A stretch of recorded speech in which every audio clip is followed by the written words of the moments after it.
Well, well, Bushi, you thought you could stop the loop by restricting Assassin? Well, I'm here to tell you that you did not. Bring it in! Let's get into the profile. Take a look at who I am now. I'm stronger than ever, and if you ever doubted me, you should've known better. So today we have this little premium NLK deck profile. Now I will say, this loop is no longer the degenerate tier 0 stuff we had going on from before. Obviously the limit did do something to the deck. However, it's still a pretty solid deck right now. Like, I wouldn't say, oh, the loop is dead, DI is now a bad deck. You can actually still do it. It's still a way better Stark. And now that it's no longer your main priority, you also don't really have to build the whole deck towards it. So basically now you can run a regular DI deck and then have access to the loop whenever you feel like it. So we start with our deck profile with the starter, Enigmatic Assassin. Now, this boy or girl or whatever you want to call it will be our starter because this way we will always have access to it. Yes, we won't get the on-right draw, but we really don't want to see this one going into damage zone or not getting to it. Maybe it's at the bottom of the deck or something like it. So we put it in the soul. We know we get our one copy at all times. Also, since it's darkness, that means you only have to ride a grade 1 or a grade 2 with darkness to have Tiger Jaeger be active at all times. Next, we run 4 NLK. Now, whenever we don't use him to loop, he's essentially a really big boy on, let's say, your first ride when you don't stride yet, or just a protect creator. And apart from that, you also always have access to the loop because you run so many. So we really want to go for that 4. Then we have our new boy, Master of the 5th Element. Well, I got this one in Japan. Obviously, it only comes out in the deleter set, which we will get in like a month and a half. For now, you could run something else, maybe like a Demon Eater, a Solemn, maybe Gasti even. But this one essentially extends the NLK combo. So right now you can use 2 counterblasts to loop your NLK. I will be going over the combo later down the video. But then if you think, I could win this turn, you could actually ride into Master of 5th Element and then have 1 more Vanguard swing. So instead of having 3 Vanguard swings, you would now have 4. However, you do need to win the second you go for this, meaning you kind of have to look at this card like a Zerov Dragon. The second you use him in your loop, you have to win that turn or you lose, because you discard your whole hand and you discard your soul, meaning all your skills are basically gone. You're very close to deck out, so like you only go for him when you know you're gonna win. However, you do want to see him, so I am running 3, and also riding him isn't too bad because you still create a protect. Now, one thing I did consider and may even do eventually is changing 1 for maybe a Gastille, because as you will see, Gastille will basically copy every single card in our grade 2 lineup, and all those cards are so valuable. Or maybe a Sullivan, if you think you can end the loop on a Sullivan, reset the deck, something like that. Maybe you want to run Sharod grade 3, maybe you want to run a Demon Eater. You could run almost anything, but I just went for the slightly more consistent option. You still want to run 1 or 2 to extend your loop if you feel like you can win at that point. Also pretty funny, you could literally buy these for like 50 yen, which is like 50 cents in Japan, so it was like, damn cool, better proxies. Next up, for Baleful Repressor. Now, this boy is very fun. Now that the deck is no longer reliant on looping, because, well, the loop is no longer the oppressive shit thing it was before, you now have room to run some more cards that are actually very good, but we couldn't run before. So now we have Baleful Repressor, who gets plus 10k and also turns off grade 0s from being used. And the fun part is actually that once you do go for the loop and you have this boy on board, the rearguard part of your loop actually became scarier than before. Okay, 40k assassins are pretty scary as well, but this is still like very annoying for your opponent to deal with when they can't even guard with their grade 0s. Apart from that, this also works very well with Balam, because that way your opponent can't guard with grade 1s or grade 0s, and that way you have some cool guard restrict going on. Overall, very fun that we have access to him now. We don't have to run Bobo, because us being damage denied isn't that big of a deal anymore, because we can simply go into our strides and together with him just keep pushing. At one point they'll have to give us damage, or else they simply lose by not getting drive checks. Then we have our 4 Tragic Claw. This boy is basically the fastest soul charge engine DI ever got, maybe together with Yellow Bolt, but actually this one is still faster because it is all in one turn. So we do want to run him at all costs, because this way, by running him, you already have to run less soul charging boys overall, and that's always very, very nice, since that opens up room to play more non-soul charge cards, which can be very valuable. Also, if you have him and a Yellow Bolt in opening hand, you will likely reach your NLK requirement even by riding grade 3, meaning you could still do a mini loop when your opponent is still at 2 and just cheese win that way. And we have 3 Rootfen. Rootfen is just a very versatile card. If your Tiger Jaeger is in the drop zone, he can give you a draw. We also run Vrukalakas, so he can CC. If there's something in your damage zone that you really want to be in soul, you can use him as well. He's just extremely versatile, and so we do run 3 copies of him. I would like to run more, but we simply don't have the room. Next up, we have 4 Tiger Jaeger. Now that the deck actually tries to run like a regular deck, we also do want to run stride folders because we will be striding. Also, the format is a bit aggressive, so it's pretty nice to have access to some more extra draws. We can also freely spend the counter blast because we know we can either counter charge it with Cat or Vrukalakas, and we are able to win without a loop, let's say. But then if we see, oh, we can loop, we go for it. 4 Tiger Jaeger. Then we run 4 Yellow Bolt. Yellow Bolt is basically the fastest soul charge engine together with Tragic Claw, maybe right behind Tragic Claw. If you call him early, there's going to be 3 soul charges by the time you hit 3, and this way you can still turbo into NLK. That's why I said you can run him and Tragic Claw and still get your NLK loop off very, very easily, very, very quickly. And so this way, we have plenty of room for non-loop cards, like the Tiger, like the Baleful Repressor, while still having plenty of access to it. Then we have 4 Vrukalakas. Now, Vrukalakas is a meta choice. Derek Dow also did this in his Worlds list. I really like the idea. Essentially, since Ezel is running wild right now, this deck can get aggroed out of the game, and so every piece, just like in my France list, every piece needs to turn into a piece of soul. So if all those pieces only turn into soul when you call them, but you have to guard with them against an aggro deck like Ezel, you're gonna have a bad time. So this way you can still guard with Vrukalakas to survive and still fuel your soul for the loop. Next up, we have 2 of this Succubus Girl. This one also comes out in the deleter set. Again, just a really cool new card that DI got. Also, I got this one for free from a very nice shop in Japan. I think they were called Shaka Shaka, so thanks for that. This girl will look for grade 3s. So they actually made the deck slightly more consistent. You will call her, counterblast, put her into soul, and you will simply fetch for your grade 3. So if you want to make sure that you fix your NLK ride, maybe you already have 1, but you want a 2nd. This way, you basically dig through the deck to some pieces that you will want for either your loop or a stride folder or anything like that, really. It's basically like a tiny Mike Saburo that they got, which I really, really like. And also, because it's one of the new cards, it's 10k shield, furthering your ability to actually guard against some of these faster decks. Finally, we have a 1 tech grade 1 in this deck, Succubus of Avarice. As I said, this deck now runs as a regular deck with the Balam, the Baleful Repressor, the Bladermouse, and then when you see, oh, I can loop right now, you loop. Surviving until that point is quite important. Succubus of Avarice is your way to do that.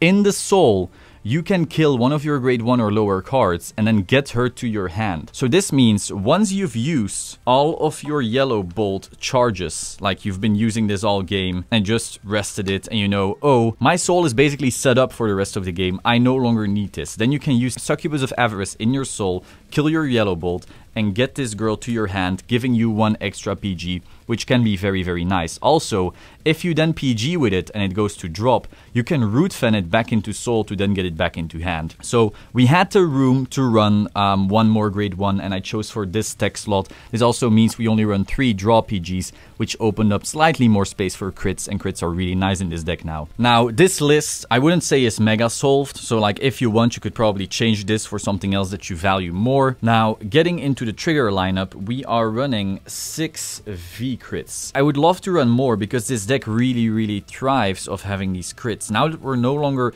desperately trying to loop, we can afford to run some less draws. This is also bigger shield, so easier to survive overall. And also you can simply cheese stuff, like you could swing with a Balam, 4 drive checks, they go, oh, no guard, crit, and maybe get them out of the game this way, something dumb like that. Also, getting this on top of a Bledermaus or on top of a Baleful Repressor, all those things are really painful for the opponent. Also, when you do a mini loop and they have to no guard one of those many Vanguard attacks, that crit could be the difference between winning, because people are so used right now to having those DI loops with draws where they can easily no guard because they know, oh, they only run like 1 or 2 crits, maybe 0 most lists even. So now that you have 6, that's actually way more threatening, way harder to guard, especially because they're all V triggers, whereas we used to run Hysteric Shirleys, which weren't V triggers, so overall lower risk when it comes to guarding. Then we run 3 Stand Cat. Honestly, this is just for the CC. The stand can be relevant in the loop. I will show you later why,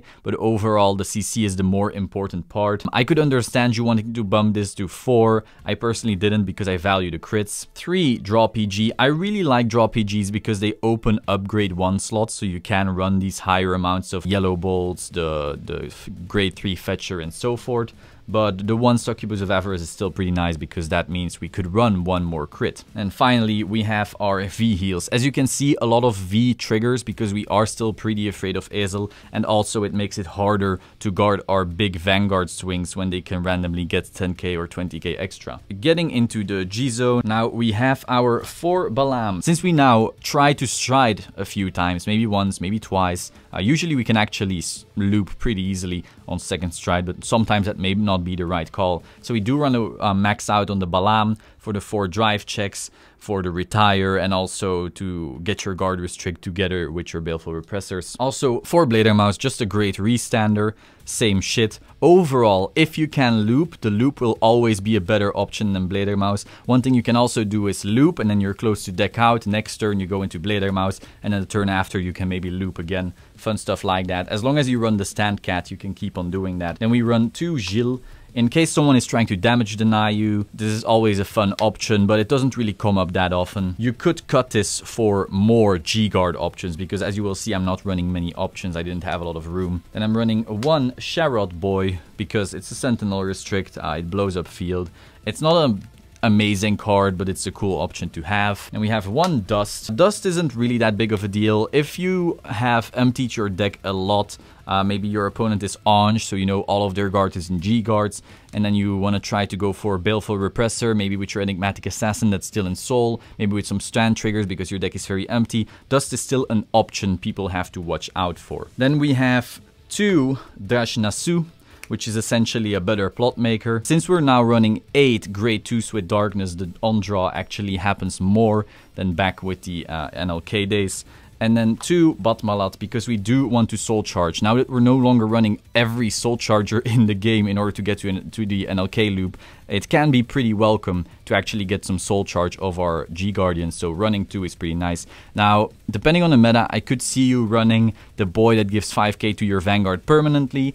I could see you running Vincent by cutting maybe the Gilles de Rais or something like that. I just really liked this. So now let's quickly show off the combo. So people think, oh, Assassin to 1, now the combo is dead. No, it's not. You can still do a smaller version of the combo. It just depends on if you think they're in kill range. And by running these Baleful Repressors, by striding a bit, they will be closer to kill range. And then basically 3 or even 4 Vanguard attacks is usually enough to kill someone, especially when they're better swings than Stark, and Stark is a Zerov Dragon. You could easily just do a small loop this turn and a small loop next turn and still be totally fine. So let's just quickly go over it. So our soul is more than big enough, no issue there. So our Vanguard is, I don't know, let's just guess, maybe he's like 46 or something like that. We call out our Enigmatic Assassin right here. We swing for a big number. This boy will be 1939. Your opponent cannot guard with zeros. Then your attack order will kind of depend on whether or not you think you will be hitting stands. So if your deck is starting to get thin, maybe you've used up quite a bit already, either you can swing with this first to hope to hit the stand, or you can not swing with it at all, trying to hit like multiple triggers over the course of your Vanguard attacks, or you can do another option, which is you will send away these 3, and then you can still put triggers on here and hope to hit a stand on this one. So I will be doing that. So we swing for, I don't know, 46, 51, whatever, a huge number with no extra crit just yet. Then we will check our drive checks. Oh, whoop-de-doo, a stand. So we stand at Baleful Repressor, which will now be 24, and your opponent can't use zeros. We check, oh, crit and power. You can put it wherever you want. Maybe put it here, so we have a 29 here, a 24 here. Your opponent still can't guard with anything. Then you use the skill, meaning you pay 1 counterblast. You put something from your hand into soul, probably the crit, because you want to use this to countercharge to loop again next turn. You put 3 cards from your field into soul, and then you rewrite NLK. So at this point, NLK rewrote, so you get a protect marker to your hand. You will soul charge once more. He will gain hella power again. It doesn't really matter. We're not going to start counting out right now. And then at the beginning of the attack step, we will call an assassin out. So this way you have big boys yet again. One of them had a crit. So I think it was something like 29, 24, boosted by 20. So we have our 29 Baleful Repressor. We have our 44, boosted by assassin, of course. Then we swing with NLK yet again for a huge number with a crit. Hopefully they can guard it. Unlikely. We check nothing. We check a crit. Cool. That's going to go away, sadly, because everything will vanish. His skill will activate. So we pay another counterblast. As I said, you can loop with 2 counterblasts if you only have 1 assassin. You put these 3 away. 1 card from soul. If we look at our hand, for some reason we started looping with an empty hand. That actually doesn't happen. Let's put away the PG because we can still get to it and we're gonna get hella protects anyway. So we put these away. And then we can rewrite. Now you have 2 choices and it depends on the game state. Either you rewrite in an NLK and just swing for a huge number yet again with a crit and hope to finish them next turn. Or if you think you can win this turn, you ride into Master of Elements. Get yet another protect marker. Then use Assassin's skill, call it behind him. And so now you have a 32k with a crit again. You swing 32 with extra crit. Check nothing, sad boys. And now you think, oh, I can win, so you use his skill. You throw away your entire hand and your entire soul. This is why it's like a Zerov Dragon. You need to win right now. Restand and swing for 32 yet again. Now, if you checked some triggers, that's actually going to restand with 42 or 52, depending on how many you saw. Then you check nothing. You check nothing. Oh, there's some sad boys. But so overall, you had your 4 Vanguard swings. You saw some triggers. You had quite some Baleful Repressor swings. Your Vanguard swings always had a crit apart from the first time, and so you still did a tiny loop. And if you thought you couldn't kill, you simply had 3 Vanguard swings, but you still had your entire soul, you had an entire hand. You didn't call out the assassin in that case, because then next turn you can use this 1 counterblast you still had. You could use the cat you kept in your hand to countercharge, to then just do that loop yet again and probably win regardless. So the amazing thing about a loop is that it builds your hand so damn hard that it actually doesn't matter that you kill or don't kill that turn. You are so set up to survive that you just do it again next turn if you do it quickly enough. Otherwise, you're too close to deck out. So that is my updated NLK deck profile post ban list, post deleter set. Now, if you don't want to wait till the deleter set, that's fine. This card isn't that important. It's just a slight consistency bump. Master of Elements is a really cool extender for the loop, but again, it's not super necessary. You can add the Gusty or the Sullivan or whatever you want to run on top of this. Maybe a Sharot grade 3 has the same effect as Baleful Repressor, and then you're just running more Balefuls. That's always an option. Overall, this is just a slight boost, a slight extender for the loop, but the deck definitely isn't dead or anything like that. It's just no longer oppressive as hell. So that is all for today. Hope you found this interesting. If you did, please subscribe to the Solemn Vanguard channel and click the bell button to stay up to date. Like the video if you like the video, and let me know your thoughts in the comments down below. I will see you soon. Ciao.